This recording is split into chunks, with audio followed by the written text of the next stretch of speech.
Hello and welcome to the first iteration of Warlock solos for mounts. Today we're going to be looking at Zul-Gurub, which has two mounts for our glorious pleasure of farming. We both have the Tiger mount and the Raptor mount, and both of these are soloable by Warlock, have been for an entire expansion. We're going to quickly run through what you need and how to do both of them now at level 80 when it's easier than ever before. You see the talents on the screen. You need both. I think Affliction and Demo are both the best way to do each of the bosses respectively. You need Affliction for the Tiger and Demo for the Raptor. I'm going to run in, get to the Tiger boss as quickly as possible. It's not really a big deal if you pull any of the mobs in here. None of them can really kill you, except for maybe an ill-timed Berserker knock into a bunch of ads. But there's no real issue. No matter where you go, you can just make your way over to the Tiger boss. Now the Tiger boss, unlike plate wearers who just kill all the three mobs at the same time, we're going to employ a little fun feature that Blizzard implemented and that we've been using for an entire expansion.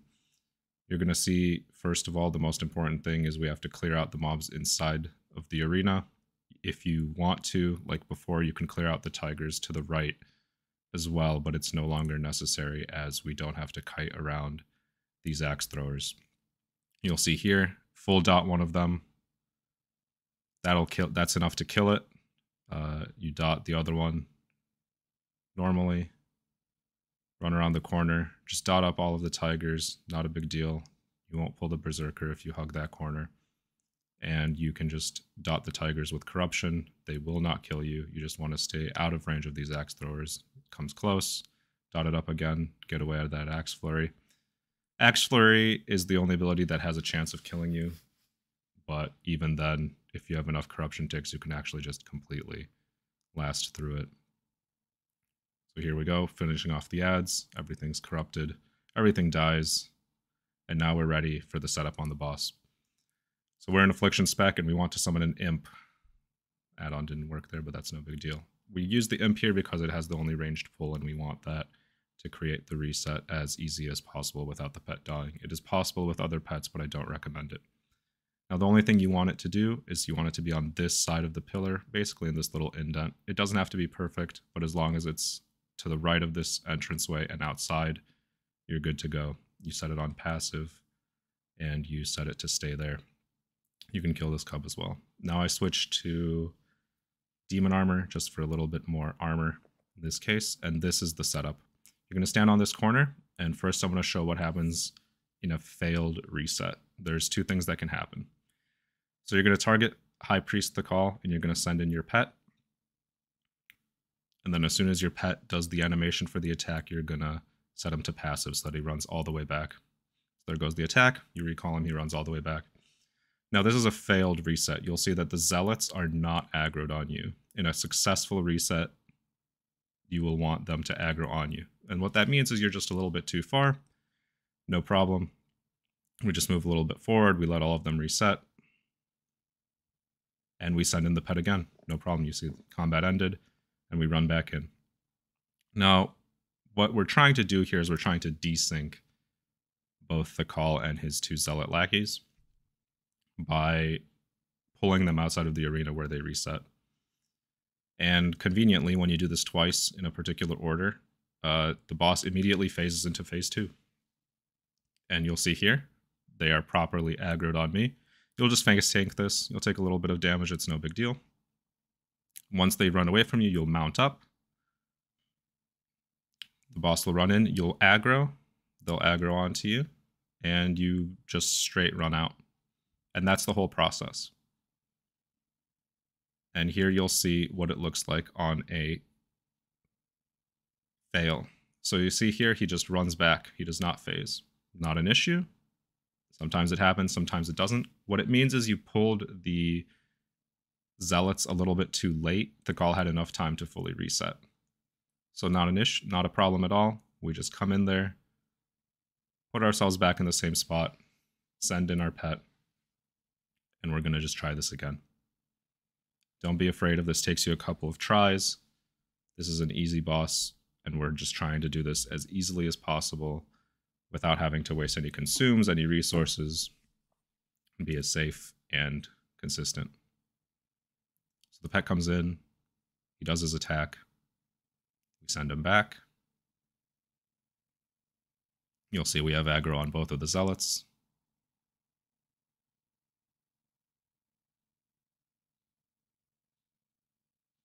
The boss reset, we mount up. We come to the foot of the stairs, and as soon as he crosses them is when I like to pull. I think that's the best chance of pulling them right before the caller himself resets. And you'll run out here, and you get this wonderful voice line. He'll stop moving. He'll yell, Shinvala, fill me with your rage. And you put down this portal, just in case, and you're ready to go into phase 2. You'll see he's in tiger form, and we just dot him up, and we go around this stump. The only 2 things to worry about on this stump is you can't stand in the very tip of it, where you cross it, where the camera zooms in like that.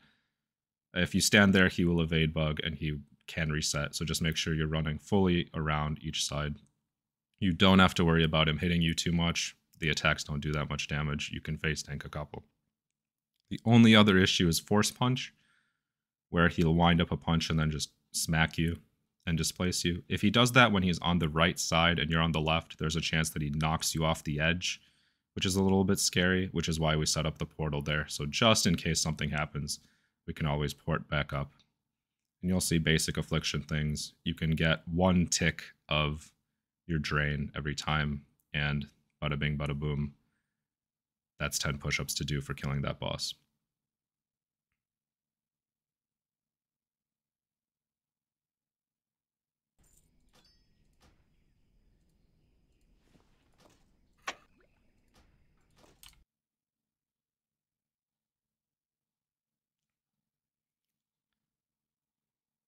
Now moving on to the raptor. This is the fastest way to get there. I like doing them both at the same time. Obviously, I already have the tiger, but don't forget that there's plenty of people who might want to pay you for your services of farming this, so this is also a great way to potentially make some money on a little bit of a reset. ZG is the oldest solo mount run that Warlocks have had, and there's definitely both a lot of time that you can spend in here perfecting the craft, but also a lot of people do really like both the tiger and the raptor, so you have a lot of ways to make money here if you want to spend a little bit of time. Now for the raptor, we're going to be in demo spec. We do this because it is a pet tanked boss. Now here, I like to run to this little vase, set my other spec. I like to soulstone just in case. And these 4 mobs are skippable. Sometimes you will pull. It's not a big deal if you do. You can pop meta, you can burn them all down, just put your back against a wall so that they don't knock you down into anything.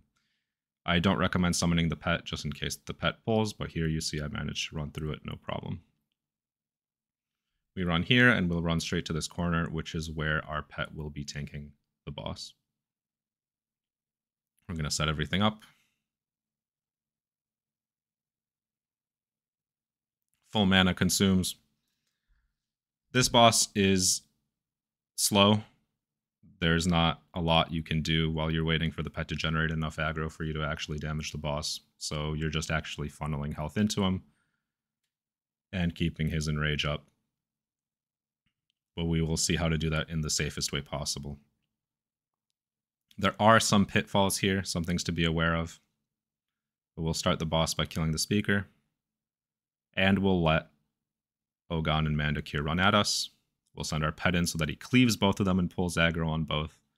And then we can run up the stairs, drop down onto this little ledge, make our portal, and begin the fight in earnest. And you'll see that it's just healing our pet. That's all it is.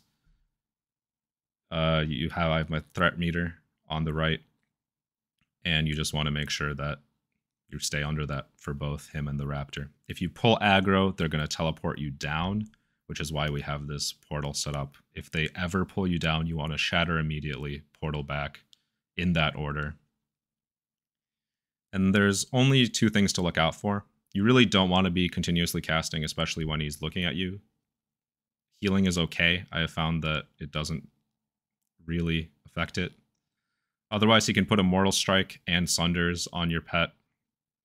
And occasionally, if you're very unlucky, he gets the damage buff from you casting, and he will just murder your pet entirely. It seems like there's almost nothing you can do when that happens. But for the most part, that shouldn't happen. Just keep your pet topped up. I like doing it at 70%. I like casting the heal or recasting the heal as soon as he says that he's about to do his gaze. And with that going on, I usually wait for about 100k lead of threat from my pet before I'll start doing damage. Plenty of ways to do this. You can also do it in other specs, but I think demo is the safest and most consistent way of doing this, and that's really what we're going for with these runs.